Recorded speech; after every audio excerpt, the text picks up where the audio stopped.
కర్ణాటక సంగీతం theory classes మూడవ ప్రకరణ అంటే మూడవ సంవత్సరం వాళ్ళకి సర్టిఫికేట్ కోర్సులో మూడవ సంవత్సరం వాళ్ళకి లెసన్స్ రాగ విభజన జనక జన్య రాగాలు ఔడవ షాడవ సంపూర్ణ రాగాలు ఉపాంగ భాషాంగ రాగాలు వాటి గురించి ఈ వీడియోలో తెలుసుకుందాం. ఇది చాలా ఇంపార్టెంట్ క్వశ్చన్. రాగాల గురించి అడుగుతారు, రాగ విభజన గురించి రాయమని అడుగుతారు క్వశ్చన్లో. అప్పుడు మనం ఈ రకంగా రాయాలి. అయితే నేను ముందే చెప్పినట్టు మీరు ఈ లెసన్స్ వినేటప్పుడు ఒక పెన్ను ఒక నోట్బుక్ పక్కన పెట్టుకోండి. ప్రధానంగా రాగాలు రెండు రకాలు, జనక రాగాలు జన్య రాగాలు. జనక రాగం ఆరోహణ అవరోహణ నందు సప్తస్వరములు ఒక క్రమ పద్ధతిలో కలిగి ఉంటాయి, ఇంకా ఒకే స్వరస్థానాలు కలిగి ఉంటాయి. ఉదాహరణ, ఆరోహణలో అంతర్గాంధారం ఉంటే అవరోహణలో కూడా అంతర్గాంధారమే ఉంటుంది. అనేక జన్య రాగాలకు జనక స్థానం కలిగి ఉంటుంది. దీనిని రాగాంగ రాగమని, మేళకర్త రాగమని, మేళరాగమని కూడా అంటారు. ఉదాహరణకు ధీరశంకరాభరణం, మాయామాళగౌళ మొదలైనవి. ఇక జన్యరాగం అంటే ఏమిటి? ఇప్పటిదాకా మనం జనకరాగం గురించి తెలుసుకున్నాం. ఇప్పుడు జన్యరాగం అంటే జనకరాగం నుండి జనించిందై జనకరాగం ఏ స్వరస్థానాలు కలిగి ఉంటుందో అవే స్వరాలను కలిగి ఉంటుంది. దీన్నే ఉపాంగరాగం అని కూడా అంటారు. మోహన, శ్రీరంజని ఉదాహరణలు. జన్యరాగంలో రకాలు అంటే మళ్ళొకసారి జన్యరాగం గురించి చెప్తాను. జనకరాగం నుంచి జన్మించింది జన్యరాగం. అవి జనకరాగంలో ఏ స్వరాలు ఉంటాయో అవే స్వరాలు ఇందులో కూడా ఉంటాయి.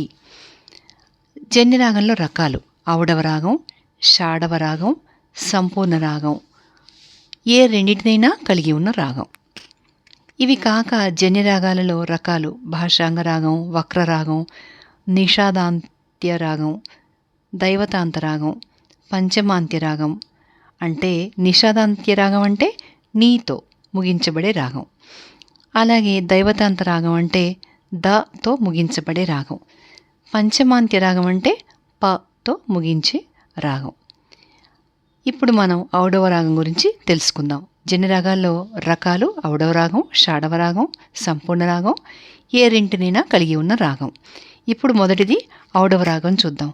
ఆరోహణ అవరోహణ రెండింటి అందులో కూడా 5 స్వరాలు మాత్రం ఉంటాయి. మోహన రాగం ఉదాహరణ సరిగా పదస, సదప గరీస. అంటే స రిపీట్ అవుతుంది కాబట్టి సరిగా పద అనేది 5 స్వరాలు ఉన్నాయి ఇందులో. కాబట్టి దీన్ని ఔడవ రాగం అంటారు. అంటే ఆరోహణలో కానీ అవరోహణలో కానీ రెండిట్లోనూ, ఆరోహణలోనూ అవరోహణలోనూ రెండిట్లోనూ 5 స్వరాలు మాత్రమే కలిగి ఉంటే దాన్ని ఔడవ రాగం అంటారు. ఔడవ రాగాలు మళ్ళీ 3 రకాలు. ఔడవ సంపూర్ణం అంటే ఆరోహణలో 5 స్వరాలు, అవరోహణలో సప్తస్వరాలు ఉంటాయి. బిలహరి రాగం ఉదాహరణ. ఎందుకంటే అందులో ఆరోహణలో సరిగా పదస అంటే 5 స్వరాలు ఉన్నాయి, అవరోహణలో సనిదప మగరీస మొత్తం సప్తస్వరాలు ఉన్నాయి. కాబట్టి దీన్ని ఔడవ సంపూర్ణ రాగం అని అంటారు. ఔడవ షాడవం అంటే మనం ఔడవ రాగంలోనే రకాలు తెలుసుకుంటున్నాం కాబట్టి ఔడవ సంపూర్ణము, ఇది ఔడవ షాడవము. అంటే ఆరోహణలో 5 స్వరాలు, అవరోహణలో 6 స్వరాలు ఉంటాయి. ఉదాహరణ మలహరి సరిమ పదస, సదప మగరీస ఇలా ఉంటాయన్నమాట. సదప మగరీస అనే దాంట్లో మనకి నీ లేదు కాబట్టి ఇక్కడ 6 మాత్రమే ఉంటాయి. ఆరోహణలో 5, అవరోహణలో 6. అందుకని దాన్ని ఔడవ షాడవం అంటారు. మూడో రకం ఏంటంటే ఔడవం అంటే ఆరోహణలోనూ అవరోహణలో కూడా 5 స్వరాలు మాత్రమే ఉంటాయి. ఉదాహరణ హంసధ్వని సరిగ పనిస, సనిప గరిస. అంటే మ ద అందులో వర్జ్య స్వరాలు అనమాట. ఇప్పుడు షాడవ రాగం తెలుసుకుందాం. షాడవ రాగంలో ఆరోహణ అవరోహణ రెండిట్లోనూ 6 స్వరాలే ఉంటాయి. ఉదాహరణ శ్రీరంజని సరిగమ ధనిస, సనిదమ గరిస. ఇప్పుడు మళ్ళీ షాడవ రాగంలో 3 రకాలు ఉన్నాయి. షాడవ సంపూర్ణం అంటే ఆరోహణలో 6 స్వరాలు, ఆరోహణలో 6 స్వరాలు, అవరోహణలో 7 స్వరాలు ఉంటాయి.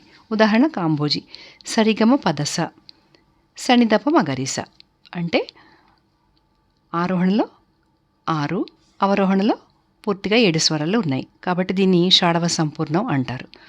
అలాగే షాడవం ఔడవం అంటే ఆరోహణలో 6 ఉంటాయి, అవరోహణలో 5 మాత్రమే ఉంటాయి. బహుదారి రాగం. దీనికి ఉదాహరణ ఆరోహణలో సగమ పదనిస అనున్నాయి, అవరోహణలో సనిప మగ స అనుంది. అంటే ఆరోహణలో 6 ఉన్నాయి, అవరోహణలో 5 స్వరాలు మాత్రమే ఉన్నాయి. కాబట్టి ఇది షాడవ ఔడవం. ఇక మూడో రకం ఏంటంటే షాడవ షాడవం అంటే ఆరోహణలను అవరోహణలు రెండిట్లో కూడా 6 స్వరాలు ఉంటాయి. ఉదాహరణ మలయమారుతం సరిగా పదనిస ఆరోహణలో, అవరోహణలో సనిదప గరిస. మా ఇందులో లేదు. కాబట్టి 6 స్వరాలే ఉన్నాయి ఆరోహణంలో, అవరోహణలలో. ఇక సంపూర్ణ రాగం అంటే ఏమిటి? జన్య రాగాలలో కొన్ని సంపూర్ణంగా ఉంటాయి, అంటే అన్ని స్వరాలు ఉంటాయి. కానీ అటువంటి రాగాలు వక్రంగానో లేకపోతే భాషాంగ రాగంగానో ఉండి మేళకర్త రాగానికి జన్య రాగాలకు భేదం చూపిస్తూ ఉంటాయన్నమాట. ఉదాహరణకు బేగడ సగరిమ పదని తపని దపస సనీ తపమా గరిస అంటే ఇది వక్రంగా మనకి కనిపిస్తాయి స్వరాలు.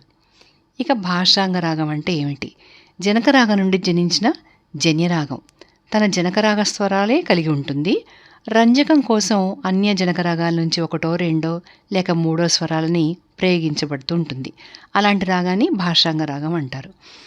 ఆ 1, 2 లేక 3 స్వరాలు వికృత స్వరాలుగా ఇక్కడ ప్రయోగించబడుతున్నాయి అన్నమాట. ఉదాహరణ భైరవి. భైరవిలో చతుశ్రుతి దైవతం, ఇది అన్యస్వరం. కాబట్టి దీన్ని భాషాంగ రాగం అని అంటారు. ఈ లెసన్ మీకు బాగా అర్థమైంది అనుకుంటాను.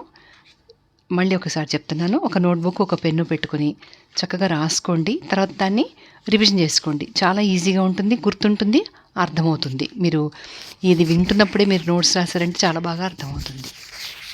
Thank you for watching.